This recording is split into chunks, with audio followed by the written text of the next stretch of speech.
നമ്മളിപ്പോൾ ഇന്ന് ട്രൈ ചെയ്യാൻ പോകുന്ന ഫുഡ് ഐറ്റം ബിഗ് ബൗളിൽ നിന്ന് ഓർഡർ ചെയ്തതാണ് കേട്ടോ. സോ ഇത് ഫ്രൈഡ് റൈസ് ആണ്. Fried rice means chicken burn garlic fried rice. Open ചെയ്തപ്പോൾ തന്നെ ഗാർലിക്കിൻ്റെയൊക്കെ നല്ല സ്മെല്ലുണ്ടായിരുന്നു. സോ ഇത് ഹോട്ട് ചിക്കനാണ് ഓർഡർ ചെയ്തത്. ചിക്കൻ കാണുമ്പോൾ തന്നെ അറിയാം നല്ല സ്പൈസി ആയിട്ടൊക്കെ തോന്നുന്നു, നല്ല സ്മെല്ലും ഉണ്ടായിരുന്നു കേട്ടോ. സോ ഞാൻ ഫസ്റ്റ് റൈസാണ് ടേസ്റ്റ് ചെയ്ത് നോക്കിയത്.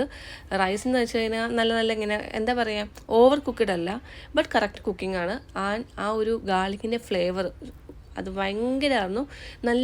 എനിക്ക് ഭയങ്കര ഇഷ്ടമാണ് ഗാർലിക്കിൻ്റെ ഫ്ലേവർ. ആൻഡ് നെക്സ്റ്റ് ചിക്കനാണ്. ഹോട്ട് ചിക്കൻ ട്രൈ ചെയ്ത് നോക്കിയപ്പോൾ എനിക്ക് ഫീൽ ചെയ്യുന്നത് വെച്ച് കഴിഞ്ഞാൽ നല്ല ഫ്ലേവറിങ് ആണ്, സ്പൈസി വേറെ ലെവലാണ്, നല്ല സ്പൈസിയാണ്. ഈ റൈസിൻ്റെ കൂടെ ഗുഡ് കോമ്പിനേഷനാണ് കേട്ടോ. ഞാൻ ഫസ്റ്റ് ടൈം ആണ് ഇത് കഴിക്കുന്നത്, എനിക്ക് ഭയങ്കരമായിട്ട് ഇഷ്ടപ്പെട്ടു. സോ ഞാനത് കാരണം അത് ഫുൾ ബൗൾ ഞാൻ കഴിച്ചു. ഒരു ഫുൾ ബൗൾ നമുക്ക് നല്ലപോലെ നമ്മുടെ വയറ് ഫില്ലാകുന്ന ടൈപ്പാണ് കേട്ടോ. സോ ഞാൻ ഇത് കണ്ടിന്യൂ ആയിട്ട് കഴിച്ച് കംപ്ലീറ്റ് ചെയ്യട്ടെ. നിങ്ങളൊക്കെ ഫുഡൊക്കെ കഴിച്ച് നല്ല ഹാപ്പി ആയിട്ടിരിക്കുന്നു വിശ്വസിക്കുന്നു. മസ്റ്റായിട്ട് എല്ലാവരും ഒന്ന് ട്രൈ ചെയ്ത് നോക്കേണ്ട ഐറ്റമാണ്.